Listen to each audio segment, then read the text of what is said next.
Nothing like a good pot of coffee in the morning.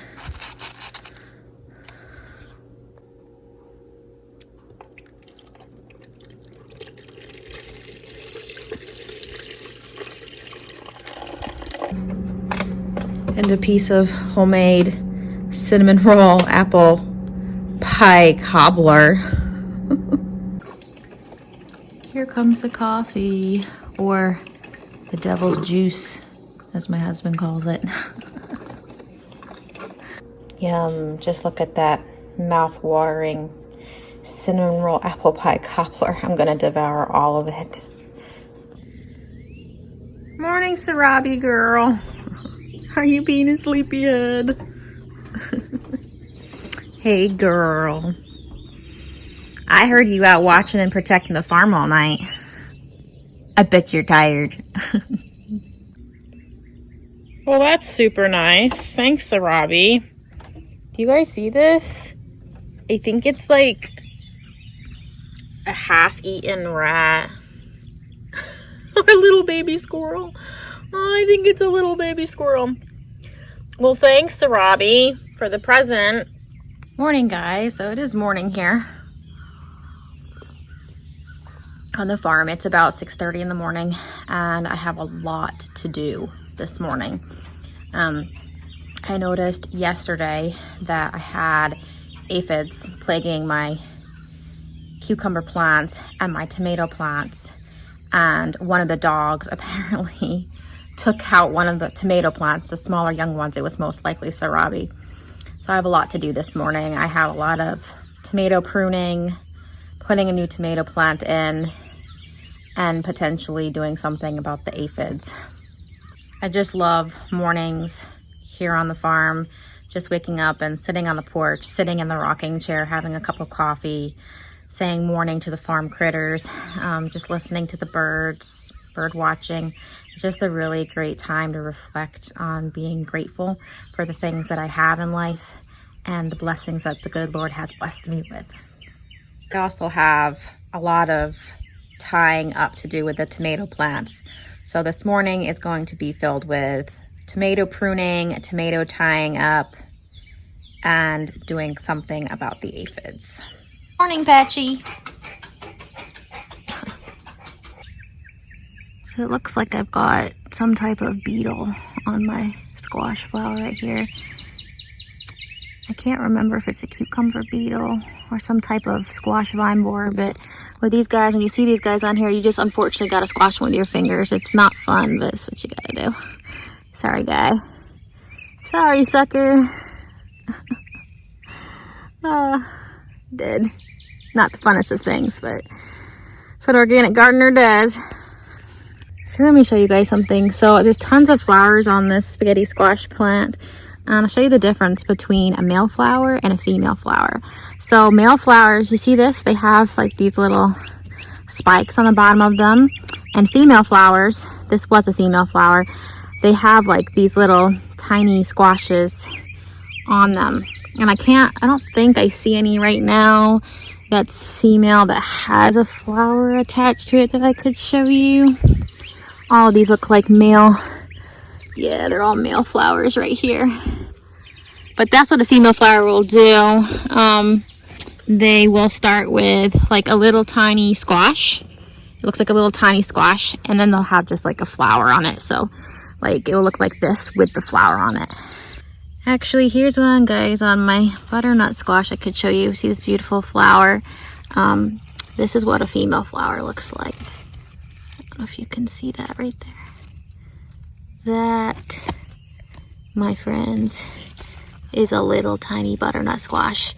And if this flower gets pollinated, that will continue to grow. Which actually looks like it probably has gotten pollinated because that's really big. Like here's a bunch of other ones, see? It's another little butternut, and then another one down there. And apparently, I had a bunch of mushrooms that came up last night out of nowhere. That's what happens when you use, you know, horse manure and any type of manure that you might have from your critters around the farm. But those obviously can't stay there. I actually realized I have to transplant my zinnias this morning because they are going to be shaded out by this massive butternut squash that it's eventually going to be. And I also, apparently, I forgot, I need to get some fencing around this part of the garden because I have a foster dog coming back on Sunday since Chevy died, so Toby can have a dog. We're actually going to adopt her. She's a Catalua dog, and she's probably most likely going to be in here ripping stuff up, so I have to get some type of fencing around this today. And watermelons are doing great. Look, the little baby watermelons growing, and they've started to put out their tendrils. I trained them to go this way, and they're going to start climbing here. Same on this side. They're doing great. So this is the dilemma in the tomato patch over on this side. They're just getting so massive. You don't have enough airflow. I really planted these way too close together. This one's obviously not doing very well. I don't know if I'm going to rip it out or not. I do know a lot of times tomatoes will do this just from environmental stress. It's been so hot here and so dry. We haven't had any rain at all in like almost 2 weeks. So I've been having to water pretty heavily. But I need to take a lot of these down to one main stem and tie these babies up so they can get their airflow going in, and it won't be a breeding spot for any type of bacterial and fungal things. And the tomatoes over here, see what Sarabi did? She completely took out one of my tomato plants. I caught her this morning. She's been coming out here, laying right here, eating her dog bone. And so she's massive, she can't help it, but she just snapped it right off. My poor little tomato plant. Can you all see that in there? Right there, it's a tiny, tiny little basil seedling. I directly put some seeds in here a couple days ago. But there's a little basil seedling. Apparently these things are even eating my zinnias. Gotta do something about those aphids. Over in my cucumbers, y'all can see all the bird poop all around it, which I'm not happy about this. I'm actually quite happy about this because they've been eating the aphids and all the beetles off of the plants. So that's a really great way to naturally keep your pests down in your garden, to encourage birds to be in your garden. But I don't know if I can see. I'm trying to look for cucumber beetles this morning. I don't see any. The birds probably did a good job. And my yellow wax bush bean has just gotten massive. I need to plant more of these. These are just doing great. And this one's a green bush bean.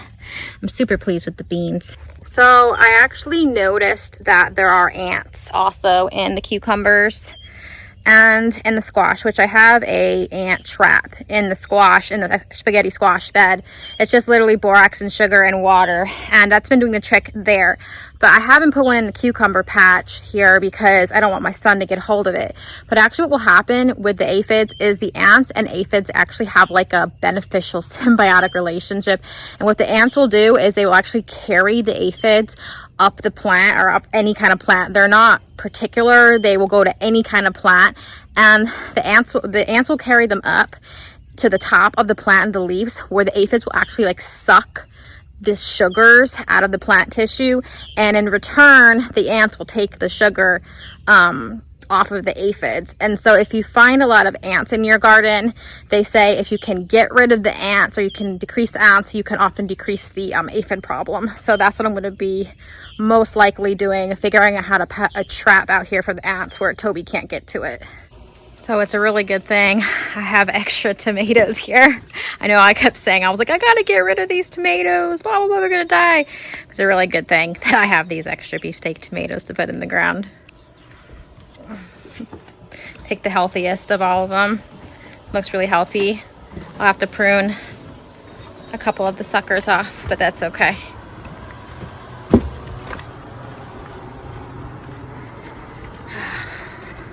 Getting hot out already. definitely need to get a move on things here.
So I just watered all of the little seeds that I sowed the other day, basil and the silver line melons, and now I'm going to prune my tomatoes down to one stem. So first I have to untie all of these because I have them held up with baling twine because that's what I have for free, and then find the main stem and prune the suckers off.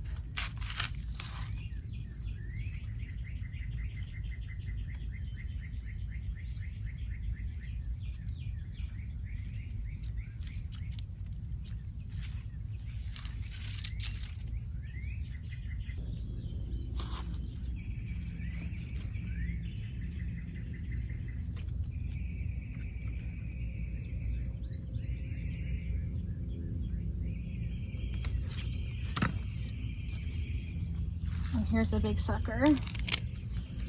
You just zap energy off of the main part of the plant, and then gotta tie this up. But this can actually be stuck in the ground and made into another tomato plant clone.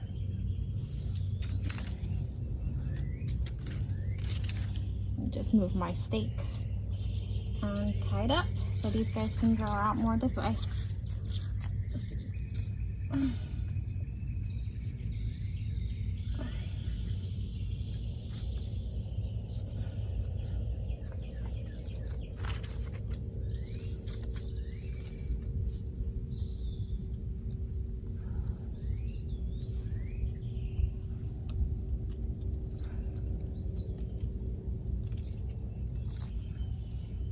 Make sure you tie it loosely so it can breathe.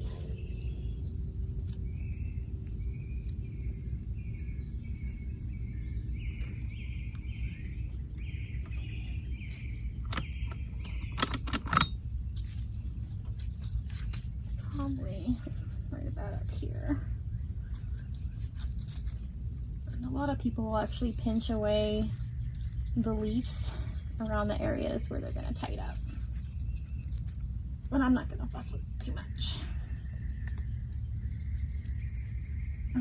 And that should be good until it starts growing more. And I'm just going to go on ahead and do that with all the tomato plants here in this area. Oh, I got them all clipped and tied up, and that's everything that came off of it. There was one that I actually pulled completely out because it looked like blight had gotten it. I don't know if y'all can see.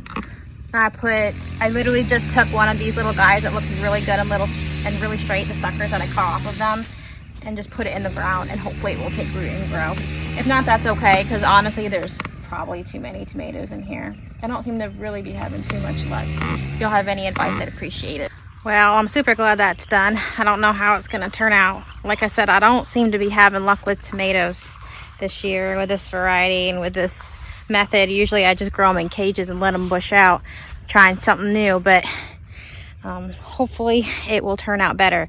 The tomatoes over here in the other garden where the bigger garden is, they're doing well, but they are really young, and when those ones are looking young, they're looking good too. So we'll see. I did space them out a little further, and they do have a fence to support them instead of stakes.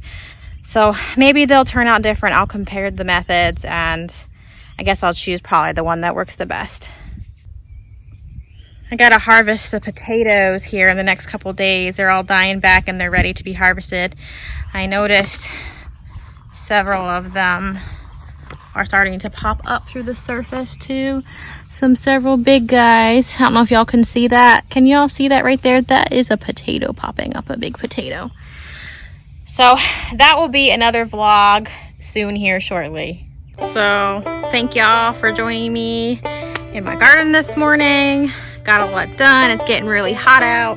I'm gonna head on inside and get something to eat. It's about 10:30 in the morning, and get the rest of my stuff finished up in here before it gets hot. Thanks for liking, subscribing.